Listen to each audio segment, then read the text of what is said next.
Yo, what's up guys, my name is Severman and welcome back to another video on my channel.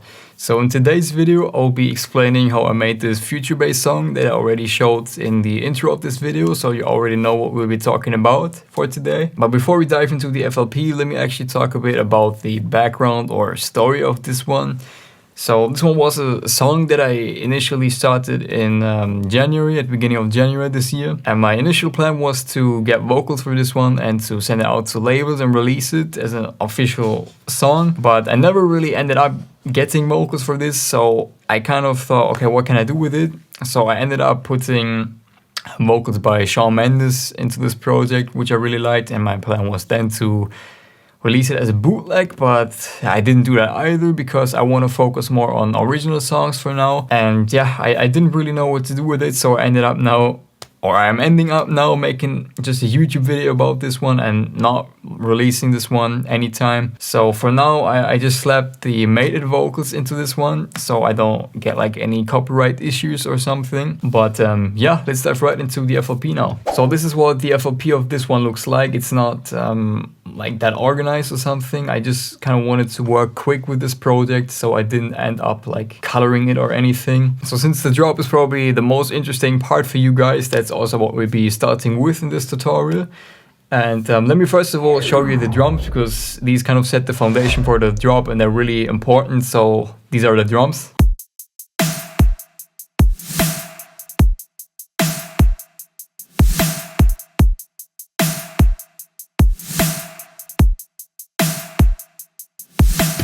What's really important about the future bass drop is not only the kick, that is like probably very important in every electronic type of song, but what's also really important for future bass, but what's not that obvious, is the snare. The snare really needs to be powerful and also spot on. So for the snares, I have 3 different samples, and this one is kind of the main snare. This one sounds like that.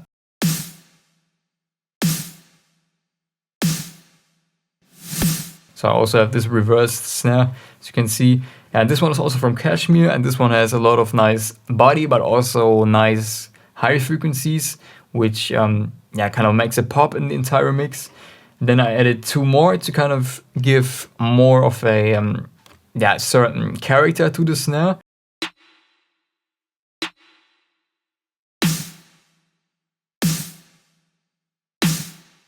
It's very quiet, but it does add a little bit to that attack of the snare, which is really nice. And then I have this 3rd snare right here, which also helps to it just make the character of the snare sound in this drop a bit more special.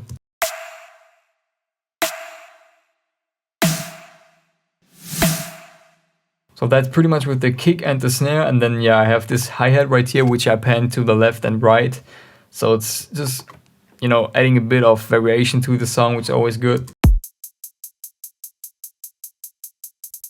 I didn't go for a very crazy kind of hi-hat pattern. I wanted to kind of keep it simple and straightforward in this one. Then next up, let me show you the bassline for this one. So for the bassline, I have a separate 808 that I set up, and then I have also another kind of mid-bass section for the bassline. So the 808 sounds like that.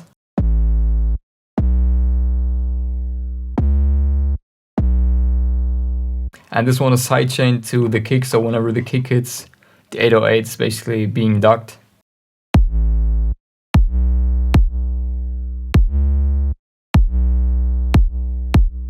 I think I did this using a P controller, so I just set up a P controller on my kick, and then I just routed the volume of my 808 to that P controller, and then I basically set it to invert so that it's being reduced whenever the kick hits. That's basically it. I just some distortion on this one, and then I have also like a D-Blue tape stub, which is for this automation right here. It's not actually affecting the sub, but it's yeah, actually more affecting the mid basses, which sound like that.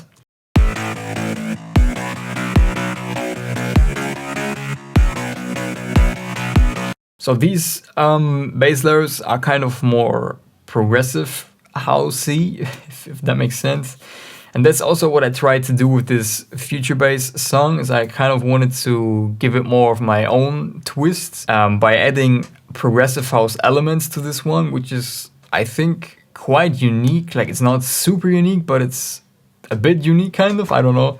So let me also show you the layers real quick. So we have one silent one layer, then a spire, and then we have this distorted guitar layer.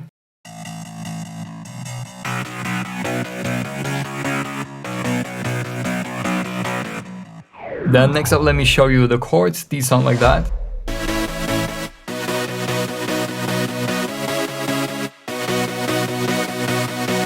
So for those, I just set up a basic supersaw in silent one. And then we have this nexus right here, which is a square lead. And this one just gives also a bit more of a special character to this one, to not just have this generic supersaw chord sound.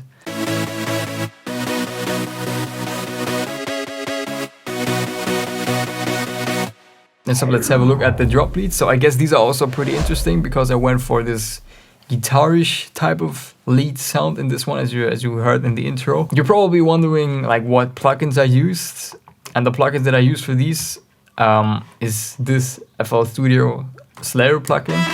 So yes, this is a native FL Studio plugin, which I think is pretty underrated actually. I haven't really ever seen anyone use this one, to be honest.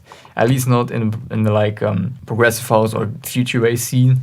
But it's really cool. So I used two layers for the guitar lead sound. This one is the distorted Dire Straits guitar preset, I guess it's pronounced.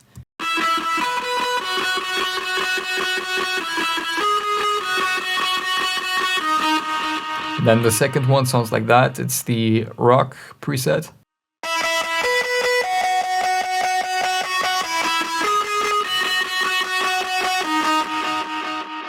So that's it with the lead layers. So let me just show you the processing for this one. It was a bit difficult, to be honest, because they had quite a lot of resonating frequencies in them, and it was hard to really get those out to make them sound nice and to also have them sit nicely in the mix, if that makes sense. So yeah, I routed these to channel 3. So this is like my lead bus channel. So the first effect on here is this hardcore effect, which is also a native plugin from FL Studio. And this one is basically like a guitar amp or something like that. And I just went through some of the presets that it has, and I ended up using this one called 80s Hairband XS. And let me actually mute all of the effects real quick, and then we're gonna turn on all the effects to really see kind of what each effect added to the guitar sounds. Voice crack.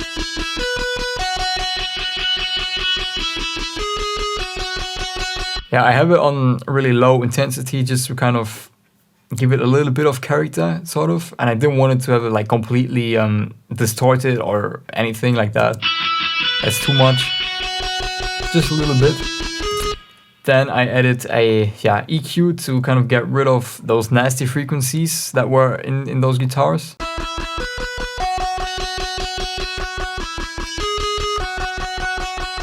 Just cleans them up a bit. Then I added this caramel crusher.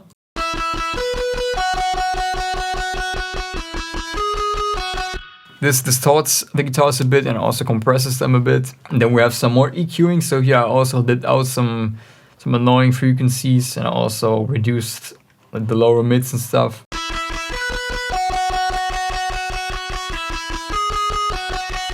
Just some very fine EQing.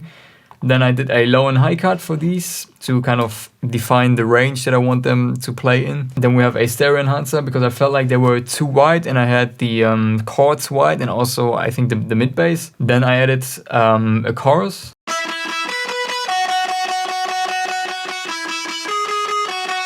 Then another compressor. Some reverb. So this reverb really helps to kind of bring the guitars alive a bit, I would say. What I did then is I routed those two guitars to another channel because I wanted to do some more processing with those. And on here I added a P controller with a delay.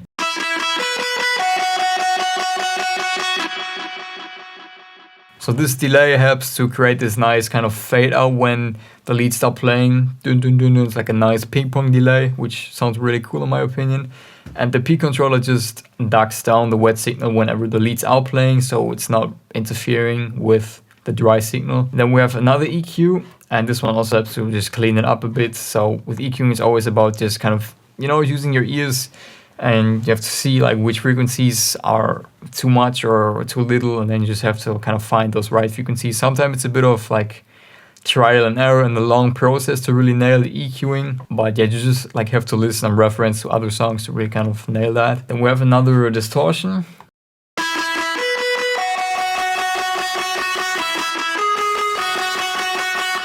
And this one kind of adds some more power to the guitars.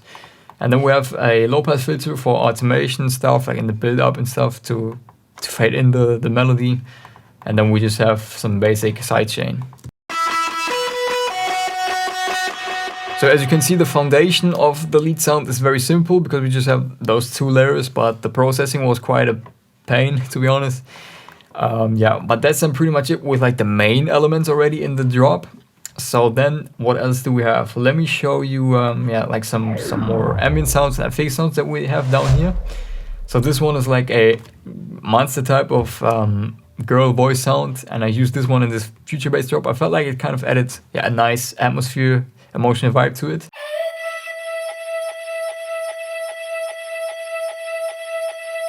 So this one I routed to this channel, and on here I also have quite a bit of processing going on. I'm not gonna show this one now as detailed as the other one because it's pretty much the same, not the same, but it's pretty similar actually. So again, I used this plugin that I already showed you, some EQing, a chorus, and some reverb and some sidechain stuff, low pass filter automation. Then we have this one, which is also like a similar sound. Then I added some more downlifters and crashes to really add some high end to the song or to the drop.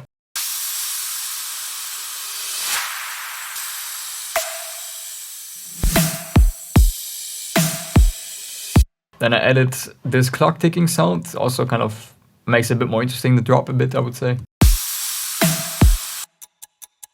It's very quiet, but it still adds like 2% to it or something. Then we have this ARP. This one also helps to just fill out kind of the background of the song a bit more to kind of give it some depth.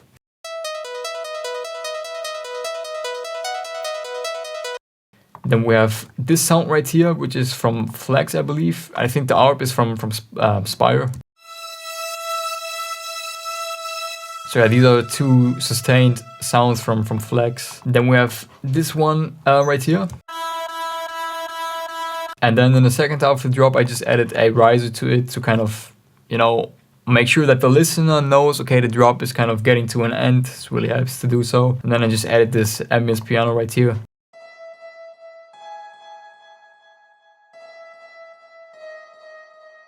So this one is just a true pianos with a lot of reverb, you can say.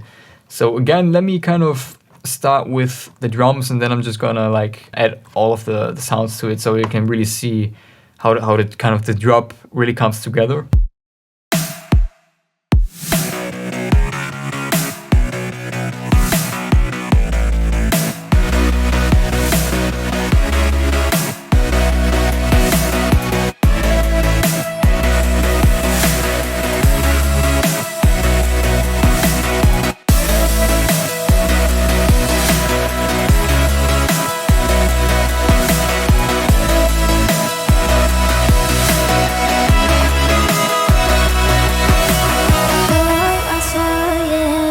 So yeah, that's pretty much it with the drop. As you can see, it's pretty easy actually. Like there's not a whole lot of stuff in there. It's quite a simple production, to be honest. It's not very complex. Let me also show you the break real quick, because I didn't only make the drop. Like the song is actually finished and complete. Would you found somebody to hold on to? Used to whisper your mind after I'd start a fight, just to make sure you know I'm right. So this is the first verse part, then we're dropping into this chorus part, which basically drops out the drums again, and we're just introducing the drop lead, kind of.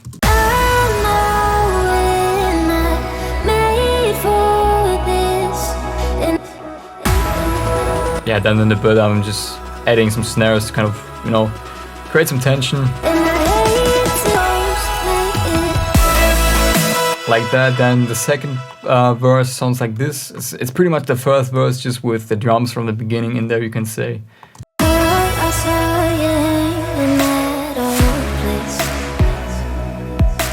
She seemed lovely, wonder if whisper your mind after I'd start a fight just to make it another night. Yeah, then we're dropping back into the chorus, then later in the into the build up, and then into the second drop, which is the same as the first drop. But to show you the elements that I use in the break real quick, so we have this piano right here, which adds some nice body to the break. And this one is a true pianos.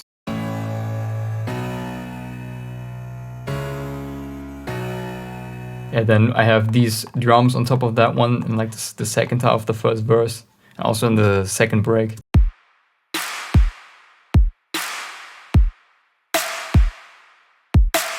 So what I did is I used 2 snares from the drop, and then I used another stadium clap to kind of create some variation compared to the drop kind of. Then I have this Chord synth.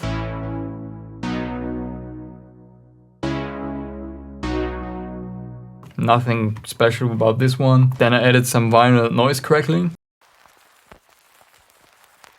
some FX sounds, that clock ticking sound from the drop. And then we basically have some ambient sounds that I already showed you in the drop basically.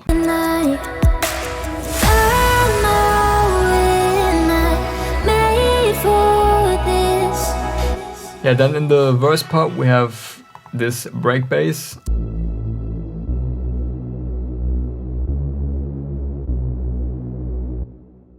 Which is basically some type of Reese bass, like it's just a detuned saw bass with a low pass filter on it.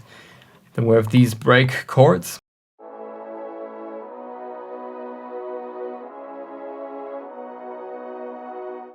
So these are some trombones, and what is this? Like a string sound from flex both, and these also add some nice body to the break or to the chorus part. And yeah, I think that's pretty much it with the song already. So again, the second break just has the drums already in from the beginning, and the chorus is pretty much the same, I believe.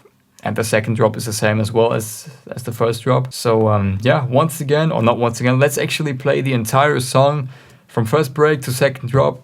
And that's already it with the video. Leave a like if you like this one, comment with your feedback, subscribe if you haven't, and I hope to see you in the next video. So let's enjoy this little song. Bye. Heard you found somebody to hold on to, but they will never love you like I want to. Used to whisper your mind after I'd start a fight just to make sure you'd know I'm right. We're not one of a kind, but I just thought we might make it another night. I know we're not made for this, and I'd hate to say we almost made it.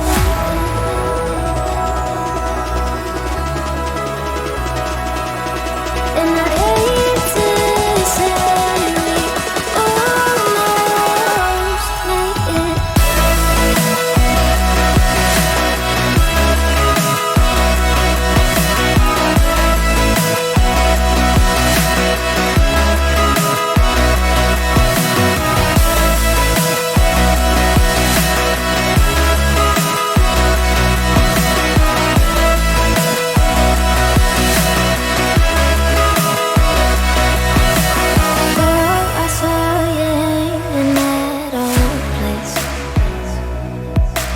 she seems lovely, wonder if she knows me, and how I'd whisper your mind after I'd start a fight just to make sure you know I'm right.